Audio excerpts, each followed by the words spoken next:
Veja bem, a composição da história, ela se dá basicamente em dois processos. O primeiro é o desenvolvimento de uma sequência de eventos, de uma sequência de ações. Então, são essas ações que vão compor a história que a gente vai contar. Dentro dessas ações, é fundamental a gente ter o que torna essa história interessante. Esse o que, normalmente, nós chamamos isso de conflito da história, né? Qual é o problema que aconteceu na história que valha a pena ela ser contada? Por exemplo, eu me encontro nesse momento em Campinas, falando para vocês, eu fiz uma viagem de São Paulo. Acordei cedo, entrei no carro, peguei a estrada e vim para cá e estou aqui gravando. O que aconteceu de interessante? Nada. Nada. A não ser a informação de que vocês sabem, de que vocês sabem que eu vim de São Paulo. Fora isso, não aconteceu nada que valesse a pena eu contar dessa viagem. Então, para que a história seja algo definitivamente interessante, é necessário que haja um bom conflito, um bom motivo que justifique a produção dessa história. Veja bem, há um escritor russo que estuda muito bem essas estruturas narrativas, que chama Tsvetan Todorov. Tá? Ele diz uma coisa interessante, né? Que a narrativa é composta de dois tipos de episódio. O primeiro são que descrevem o estado das coisas, seja de equilíbrio ou de desequilíbrio. E o segundo são as coisas que descrevem a passagem de um estado para outro. Estava dormindo, estou acordado, estava em um lugar, estou em outro, estava de um jeito, estou de outro. Tá? Então, o primeiro tipo é relativamente estático, né? E o segundo é que dá realmente a dinâmica de toda essa história. Pois bem, a história, né, do ponto de vista técnico, ela, antes de se tornar um roteiro, ela se torna um argumento.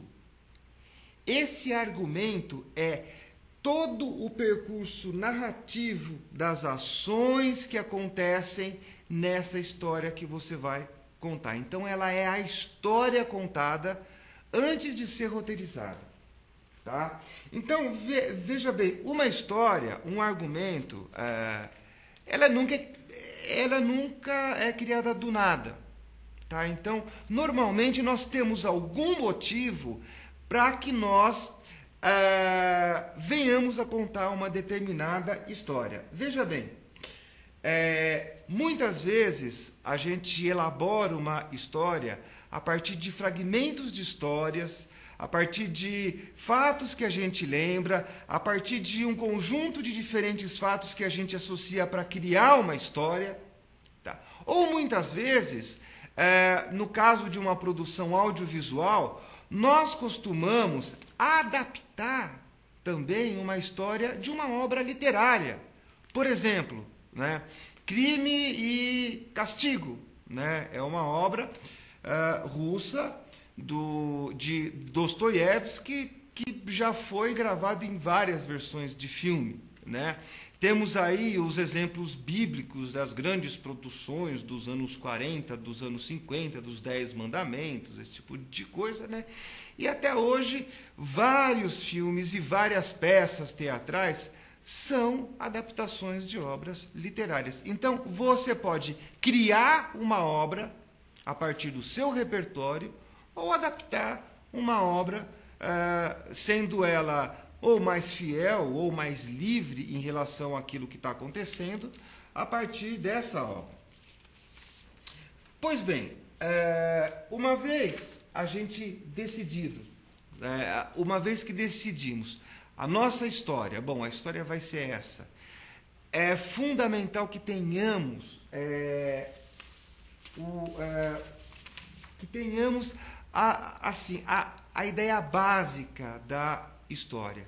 Então é aqui que eu vou entrar com vocês nas fases de produção desse roteiro.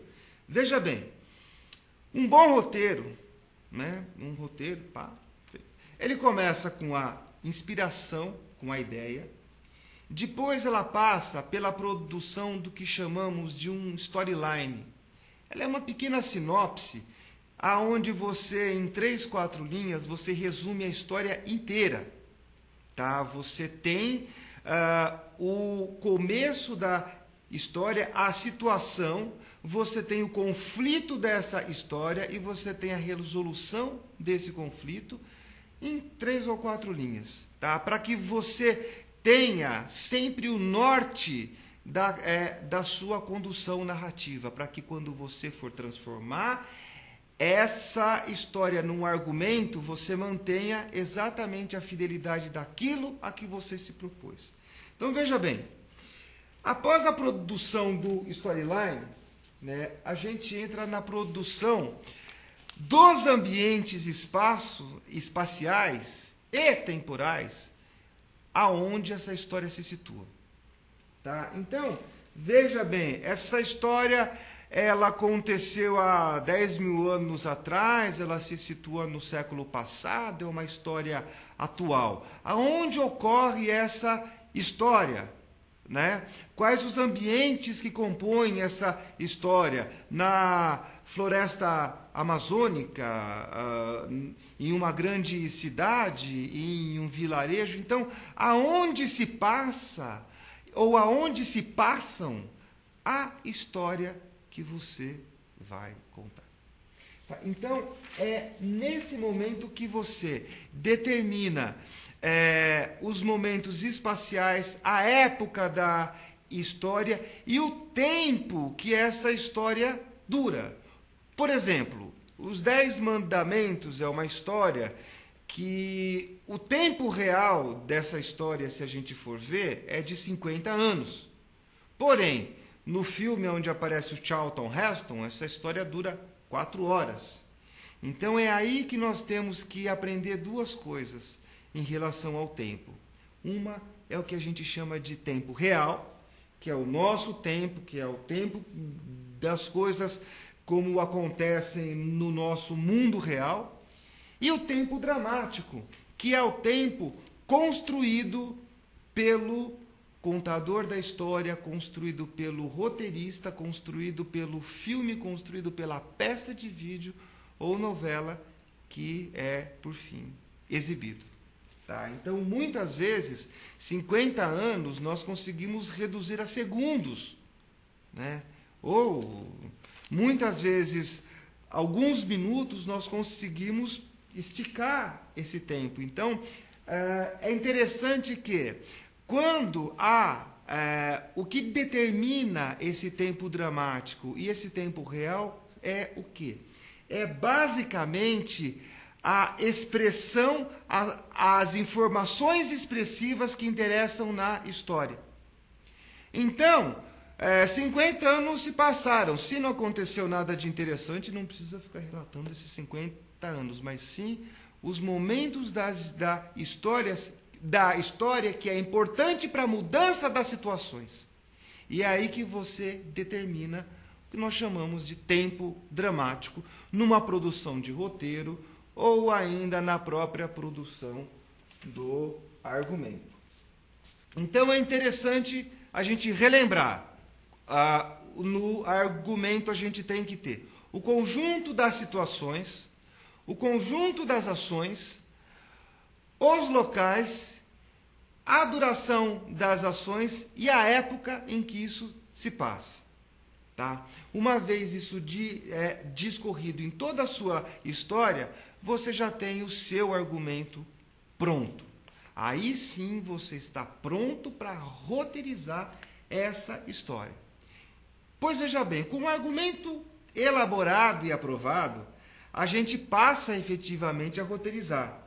Aí a gente vai definir o quê? As ações e ambientes que serão encenados, que serão gravados, que serão desenhados ou até fotografados. O roteiro passa, então, por elaborações e reelaborações em diversas etapas. Essas etapas onde a gente escreve e reescreve esse roteiro, nós chamamos de tratamento.